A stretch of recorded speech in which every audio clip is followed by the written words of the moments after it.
This episode is brought to you by DirecTV Stream. DirecTV Stream is your home for baseball. With the most regional sports networks of any streaming TV provider, DirecTV Stream gives you the most local baseball games. And that means more doubleheaders, triple plays, and no-hitters from your local team. Watch this season's action on DirecTV Stream. Get the best of live TV and on-demand at directtv.com/baseball. Regional sports networks are available with choice package or higher and may vary by zip code and package. Not available in all areas. Compatible device required.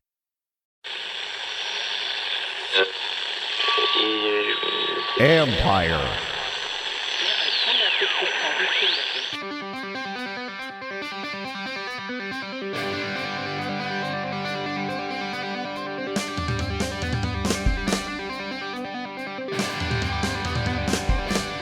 Welcome to the latest edition of All's Caps with former Capitals defenseman Karl Osner. I'm AP hockey writer Steve Wino. Today we'll be talking about what looked like a very scary injury to Alex Ovechkin, a brutal shootout loss, a blown lead against the Toronto Maple Leafs, and kind of looking ahead to the final week of the regular season for the Washington Capitals and what could be coming in the first round. Karl, I'm sure you've been part of a game like that against the Leafs. Of blowing a lead like that, losing a shootout, talking to TJ Oshie and Marcus Johansson afterward, it was just one of those stinging losses that it really kind of hurt when you're trying to avoid Florida and get that extra point. I'm sure you kind of understand what those guys were going through. Yeah, I mean, it's tough. Sorry first of all, for the raspy voice. I lost my voice after my trip to Vegas the other day. So you had fun. Yeah, I had fun. I guess too much yelling and screaming at the pool parties or something. We'll get to that later. Yeah, exactly.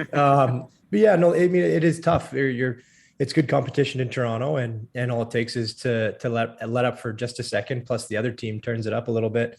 It's tough, but when it comes down to it, that's kind of what the playoffs are all about. You know, you let there's in-game momentum shifts all the time, and you got to be able to kind of snuff them out as soon as they get going, which is why, you know, home ice advantage is such a big deal, especially if your crowd's into it. You get them going and they help you kind of tilt the ice in your direction. So it's difficult, but like I said, it's a good team too in Toronto, and they're obviously trying to ride a high going into the playoffs there. But what I think is nice is to see them competing. You know, so you lose in a shootout, right? We don't have that in the playoffs, which is nice. So you still have an opportunity to continue to battle 5-on-5 and see what happens. But I mean, it kind of is what it is. You're really hoping for them to maybe jump a spot there, because we talked about it, that you don't really want to play Florida, but right.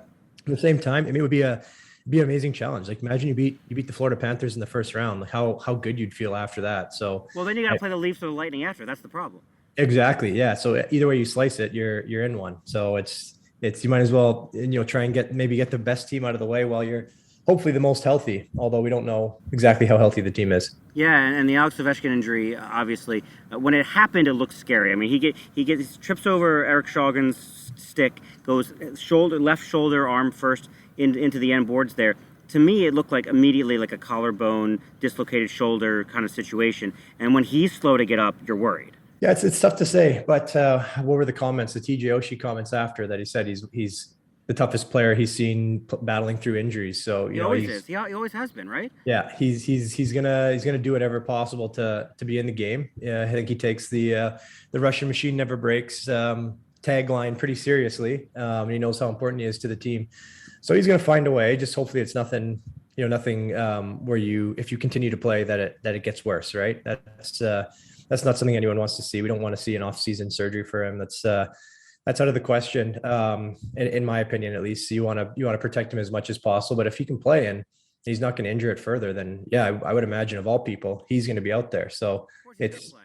Ovi. Come on, this is Ovi, exactly. He'll be out there. So it's just unfortunate, right? It's like one of the only things we didn't want to see in the last 5 games is some of the big guys go out, especially him. So it's just terrible timing. Yeah, and we're recording this on Monday afternoon. I'm guessing right now that he's going to miss the game against the Islanders on Tuesday night, and then probably play either one or both of the games at the Islanders, at the Rangers, because really, like, they would love to get out of that second wildcard spot, but having Alex Ovechkin healthy has to be the most important thing versus matchups, right? Yeah, absolutely. And since we don't know exactly the severity of the injury, like I mean, if you have to hold him out for the rest of them, you hold him out. Right? It's just whatever at this point. Like we said, you're hooped either way you go with whichever matchup you have. So if he needs the time, there's no point of forcing it. He's got 50, which is what we were all hoping for as well. So I don't see yeah, unless they feel that the risk is worth the reward in this case with potentially moving up a spot, then I don't see why chance it. And thinking about also back to this game, the Leafs game, to me, it just looked like a team that after Ovechkin went out, you build this momentum from scoring these two goals, and I thought they were going to cruise from there. But you mentioned this, like the Leafs are a good team too. They had that push, and Marcus said this the other night, that it's better to happen now than in the playoffs. Probably a good lesson to know that when a team you're leading has that push, this team's got to be able to respond better. It has to be some sort of a good learning lesson. Oh, for sure. They're opportunistic as anybody in the league. They blow the zone, they wait for their chances, and they create lots of odd man rushes. So if anything, it's nice to go back to the tape and see maybe what they changed in game if they did when they were down 2 goals, right? And see that they all of a sudden changed to a 2-1-2 forecheck or change something up in the neutral zone. What were their breakouts like? If they made any of those little tweaks, those are nice things to have in your back pocket. What are teams pressure situations? How do they try and flip the script, and then how to defend against that, right? There's plays for everything. There's always a counter, and as long as typically what they're going to do, because the pre-scouts are pretty in depth in the playoffs, then you can change on the fly and hopefully nip those right away before they happen. Yeah, and you in the shootout thing, you're right. There's no shootouts in the playoffs. Thank God there's no shootouts in the playoffs. But this is a game that they probably should have won before the shootout. You have a power play in overtime. Even TJ Oshie was kicking himself for not scoring on a rebound even before that power play. They didn't have Alex Ovechkin in that situation, but the Caps had plenty of opportunities. And I think when you're looking at this film, and correct me if I'm wrong, I think Peter Laviolette should show, here's the good stuff from the first 50 minutes, and almost just skip over the overtime and say, here's where it went wrong, and then just flush this game, right? Yeah, I would say that's probably a good way to look at it. You want to see what works, right? You obviously, and it was working a lot. They were the better team. They were in that Leafs game. Yeah, everyone knows what doesn't work. It's pretty clear, but you want to see exactly the details that do work. So just focus on those, and I think you'll be fine after that. So it's when the playoffs comes and guys bear down just a little bit more. It's that extra adrenaline you have, and those goals either, well, you hope that they go in and they don't put a little too much into them and they go over the net or just wide. But yeah, usually everyone bears down just a little bit more, and they're just a tad more precise. So I guess that's the hope at this point. Yeah. Before we get to talking about Guy Lafleur and some other stuff in the second segment, how was Vegas? Can you tell us about your trip out there?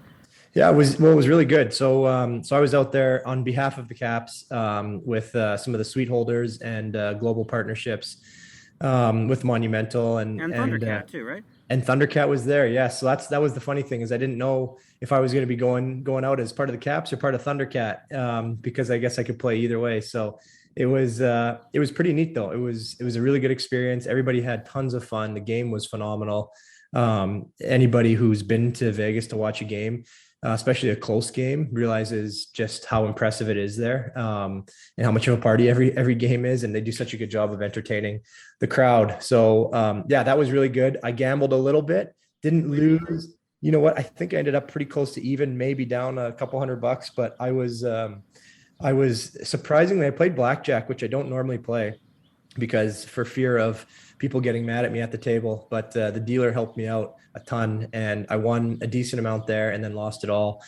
Being dumb, playing roulette as I normally do, I put it all on a color, and then if I don't win, I double it until I get back, which is actually a TJ Oshie method that he taught me one time in the Bahamas. And yeah, I got all the way back to what I thought was even, and then I just packed it in. So it was all in all, it was a really, really great trip. I just love that city. It has so much buzz. It's not somewhere you want to stay too long when they charge you $20 for a bottle of Fiji water in the cafeteria, but it's still fun to experience it, even if you just walk around and don't really take in any shows and stuff. But overall, phenomenal trip. I'm excited for next year. I think that we're supposed to be going to Nashville. So that sounds great. Nashville's a heck of a place too. I know that the Caps travel really well to Nashville, so yeah, that'd be a good trip next year. Or sorry, are you one of those bad blackjack players who just screws up the rest of the table? Exactly, that is me. Yeah, I play by my gut, and people don't like that. They like to play by the book, so that's why I always say if I'm going to play with somebody, you let me know exactly what you want me to do, and I'll do it. If it's by the book and you're supposed to win that way, then sure. But I always try to be a gut feeling person, and yeah, people don't like when you do that. I guess when it's math. That's so against like the hockey player thing of like trusting the process and doing the right thing for you to just go with your gut all the time. Well, you know what? I don't know that that's 100% true. Like I made so many plays always just trusting my gut, thinking I knew where a player was going to go, which direction they were gonna try and deke me to. And for me, that's obviously I trust the process, but at the same time, I always like to cross-reference everything, like I never like to throw pucks blind to the middle. I always had to make sure that the guy was there, even though that was the plan. I needed to know 100% that was open before I did it. And maybe it hindered me from making some of these really sweet no look passes all the time, but I think it also helped me not making so many giveaways. So I don't know. I'm just a gut guy. That's the way I'm built. Okay, off season, we're going to go to the MGM casino and play blackjack and see how that goes. Yes, please teach me how to win. I'm more of a by the book person with a little bit of like I have a feeling about something, and then usually it works out. I'm probably in my lifetime up more than I'm down in blackjack. Well, then that's a win right there. I'd be happy about that. That's a win. We're done gambling talk for now. When we come back on All Caps, some thoughts about Guy Lafleur, and a little bit of looking ahead to what the Capitals have the rest of the regular season. This episode is brought to you by HP. When you're working apart from your team, feeling connected can be a challenge. Presenting HP Presence, a more thoughtful, human collaboration technology. With enhanced audio and video features, you can experience more genuine collaboration and feel more connected. Be in the room from any room with HP Presence. Learn more at hp.com/presence. This episode is brought to you by State Farm. There are some monthly expenses you just can't get away from, like insurance. You might be looking at your expenses thinking you're going to have to pause on your DIY project, stop collecting vinyl, or even give up your daily coffee fix to have great insurance. Talk about a nightmare. It's a good thing State Farm knows everyone has a budget, and they have a range of options, like insuring your ride and your home with surprisingly great rates on both. With State Farm, you can also personalize your policy, so you get the coverage you need at a price that lets you keep up with your projects, add to your vinyl collection, and continue to enjoy your coffee habits. So forget about giving up what you love to have great insurance. For surprisingly great rates, like a good neighbor, State Farm is there. Call or go to statefarm.com for a quote today. Welcome back to All Caps with bad gambler Karl Alzner. I'm AP hockey writer Steve Wino, by the book gambler over here. We lost another. Mike Bossy already, Jean Potvin, Clark Gillies. We lost Guy Lafleur. Karl, we were just talking a little off the air that you did meet Guy when you were in Montreal. What was he like? Can you explain kind of what he meant to Montreal and to hockey? Yeah, well, so it's obviously very sad. I mean, this is it's happening too much this year, especially in the last few months. So it's super unfortunate. And I guess this one hits a little bit closer to home because he was really the only one that I had met of those four. So it was, yeah, sad to see. And you could feel for the city, just how much he meant to the organization, but the entire city, entire province, honestly, of Quebec. So yeah, that was very sad. I was fortunate enough to meet him. It's one of the things that the Habs do really well is their alumni program is very strong, and those guys are around the rink a ton. And he was one of those guys that even with all the star power that the organization has had over the years, you could still tell that he just he commanded the room. Everybody was looking his direction. And I asked some of the fans when we were doing some of the fan appreciation dinners and all that, and I just said, like who is the guy for the Montreal Canadiens? Like who, if you could choose anybody to hang out with, like who's that person? Is it Carey Price? Is it Patrick Waugh? Is it Guy Lafleur? Like who is it? And they all said that Patrick Waugh would be awesome because they don't ever see him very often. But to them, it's Guy Lafleur is the Montreal Canadiens. And so I think that is pretty cool to be the guy, considered the guy of one of the most popular franchises in hockey. I guess sports franchises in the world, honestly, which at times pains me to say that, but you know how that relationship goes. But it's either way, it's still great, and it's very sad to hear that. And did you see the tribute that it was unreal. And like, what was it? What was it that ovation? 10 minutes long? Yeah, I think total with the video and ovation, it was about 10 minutes. Yeah, that's just, I mean, that's respect right there. It's very, very cool. And at the same time, very sad, and just an unbelievable career. Over 1,300 points. Like that's it just kind of makes you laugh when you see those kind of numbers. Yeah, and I think I'm just old enough to remember having watched Guy Lafleur like at the end years with the Quebec Nordiques. But like, this is a guy where you watch the film and you're like, he's one of the maybe 10 to 15 greatest players of all time. Yeah, oh yeah, I think you're probably fair in saying that. And when I liked watching in the tribute video some of his goals, and just, like, although at times there were some of the ones where they just slide it right along the ice and in the net, but you could see him already, the way he was picking corners, and how accurate his shot was with the type of sticks that they were using too. Like it was just really impressive to see him put up those numbers with that equipment that they had at their disposal. So if taking into consideration era of playing and what he was able to do, I think he's, if not one of the top 10 best players in the league, for sure one of the top 10 most impactful players in the league. Yeah, 51 games in his career against the Washington Capitals in the regular season, 83 points. Is that good?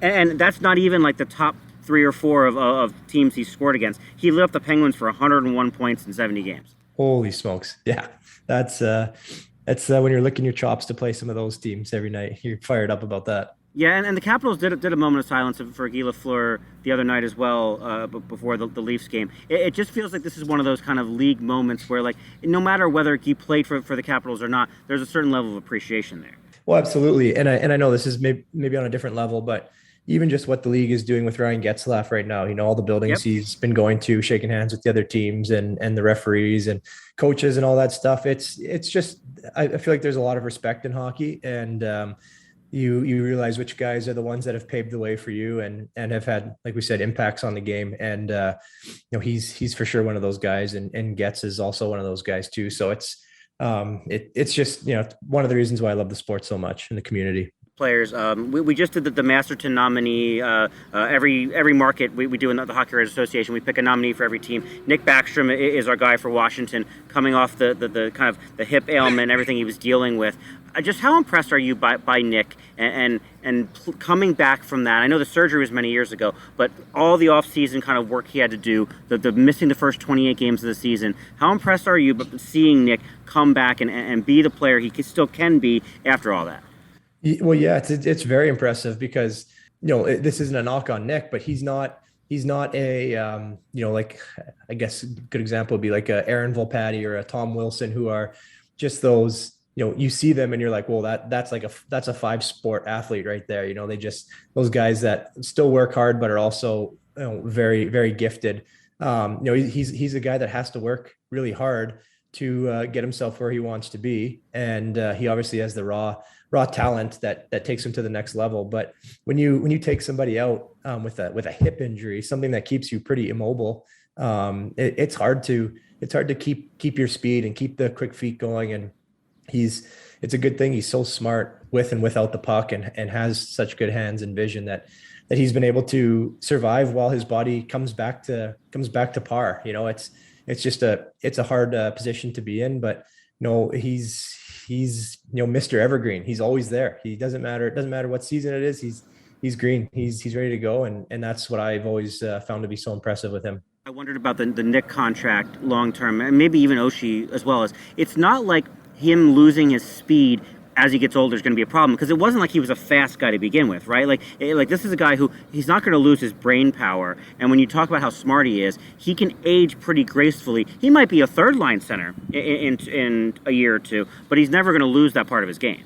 Exactly. And that was what I was always told too. It's like, if you can be consistent and the coaches can count on you to do your job, night in and night out, then that's going to spell longevity, right? You're going to be in the league for a long time. And if you don't lose your asset, like even look at a guy like Jason Chimera. What was his asset? It was speed, right? And he never lost it. And he was able to play for 18 years. And so if you have an asset like vision, leadership, passing, and speed has never been your number one skill that you have, and you continue to bring those other elements to the table, then you're going to stick around and play and contribute for a long time.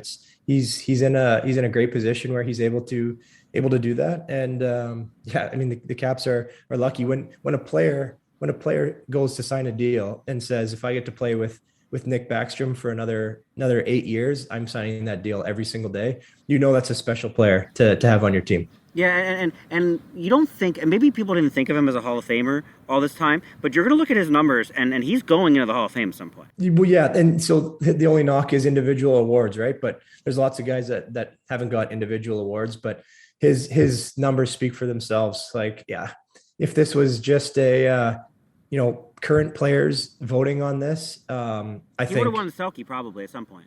Yeah, exactly. He would have at least been in the conversation a lot more, and it's unfortunate that he hasn't been. But yeah, if it's individual players voting on this, in the last 10, 15 years, he's in 100% every single day. So I'm just hoping that everybody realizes that when his time comes. Tangent, and I'm putting you on the spot here. I've got to vote for the NHL awards by next week. Who do you think for the MVP? I mean, I talked to Rick Tocchet earlier, and he loves Leon Draisaitl. Igor Shesterkin's in there. Ovi's in there. Huberdeau, Johnny Gaudreau, McDavid. Do you have a guy around the league who say he's the MVP?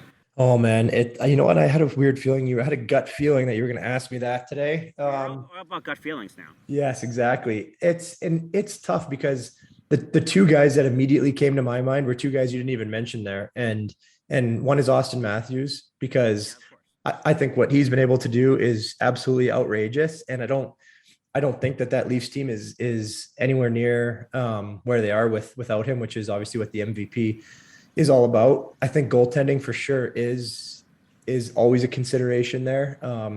So yeah, Shesterkin needs to be in the conversation, but also, I mean, Roman Josi, are you kidding me? Roman Josi's in there too. Yeah, with the way this guy is playing right now, he could win the best forward and the best defenseman trophy this year. Like he's just everything for that team. Like you watch them play, like even if he doesn't get on the scoreboard, more than once on the score sheet, more than once in a game, he is completely driving play for that team. Every time he's out there, he's always in the mix. And it's just wild to see that done as a defenseman.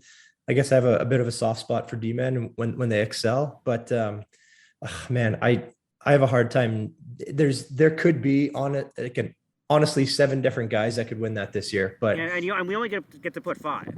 Yeah. So I don't know, man. I would probably because I have a soft spot for D-men, I'd put Josi number 1 because I'd love to see that. But I think I'd probably tuck Matthews in there as well because he's missed some games too and been able to do what he's done. So I'd probably toss him and Josi as 1, 2, and then the rest of the guys pretty much jump ball in my book. Yeah, and this may be the Capitals' problem in a week. Igor Shesterkin.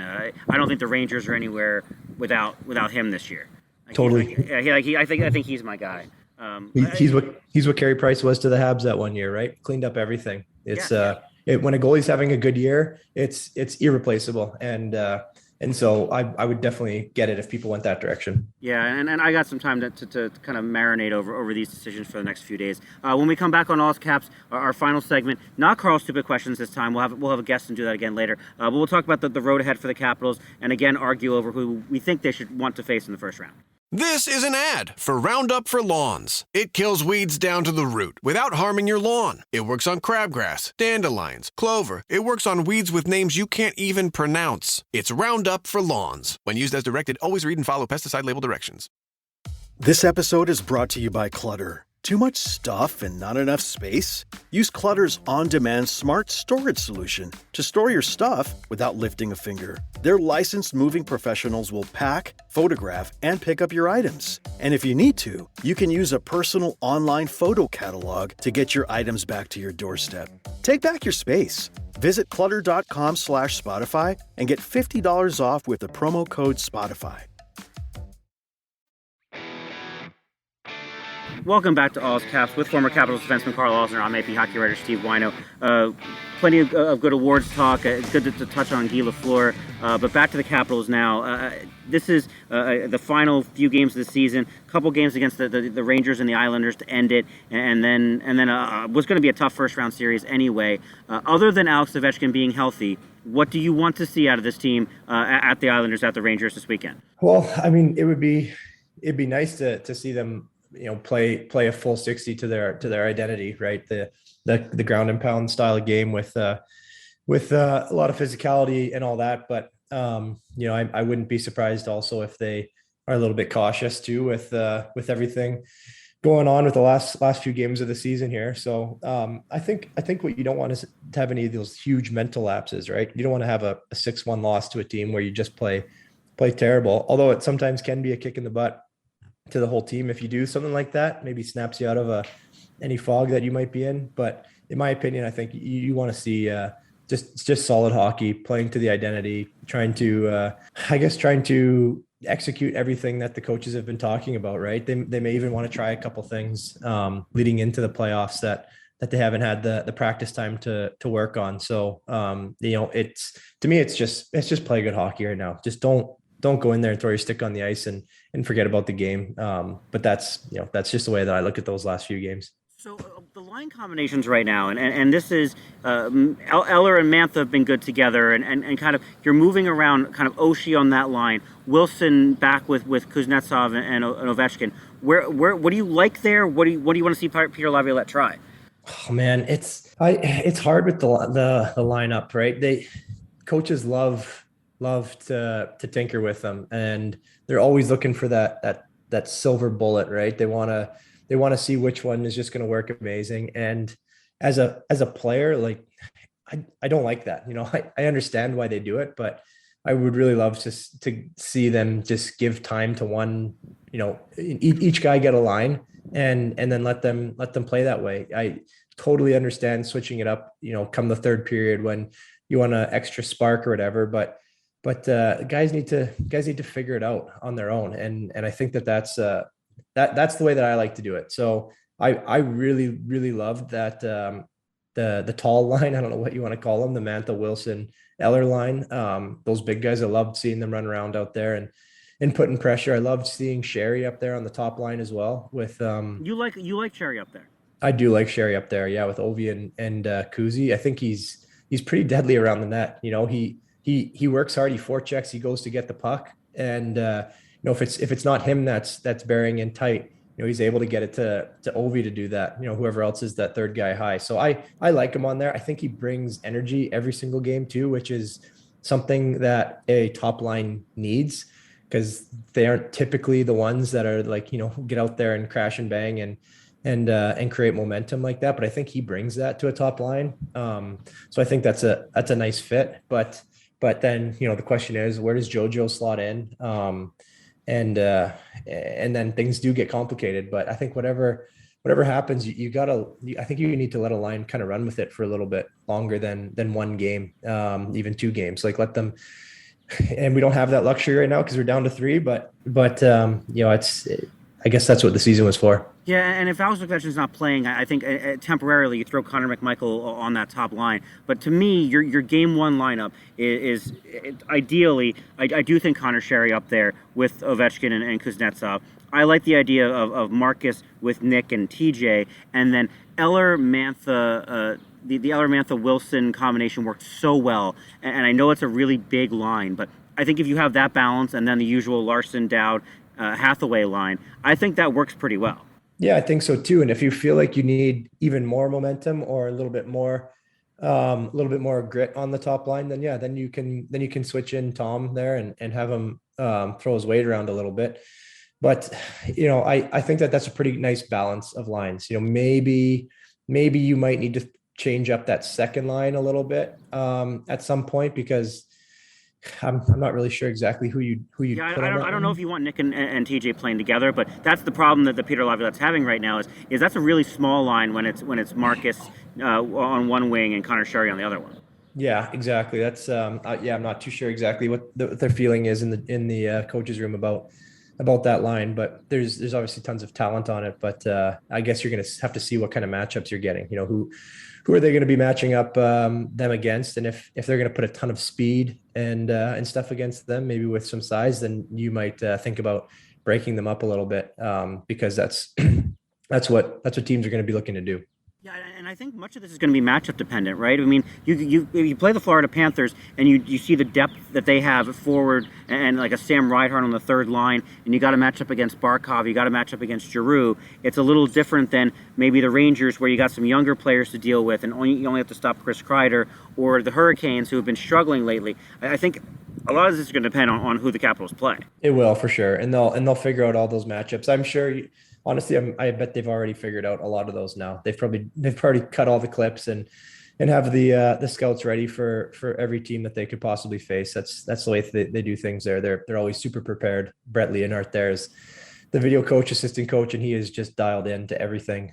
So I would have a feeling that they're already ready for whatever gets thrown at them, and figured out what their plan is going to be. But there will be in-game tweaks depending on how much of a chess match the other team is going to play with matching up lines, because it's always one of the fun things about the playoffs. You get out there especially if you're anybody really, but if you're on a line that's a shutdown line, you do a lot of 5-second shifts, 7-second shifts, and they're great for the average, but they can be kind of annoying. You mentioned the shift lengths now, and you mentioned the clips earlier. I got a chance to go see some weird NHL technology stuff last week in Newark, and the stuff that is out there for coaches right now, where shift lengths, you can check on speed. I think fans are going to get access to some puck and player tracking information in the playoffs. There's a robot that cuts video clips for a goal or a pass or whatever. The stuff that's out there is absolutely ridiculous. That's amazing. I think that it's fun for fans to get a better look at exactly what happens, the speed of things. I always thought it was amazing because you can't see it from anywhere past the fifth row on pucks when they're elevated on passes, saucer passes, and where they go through, what kind of gaps these players are finding.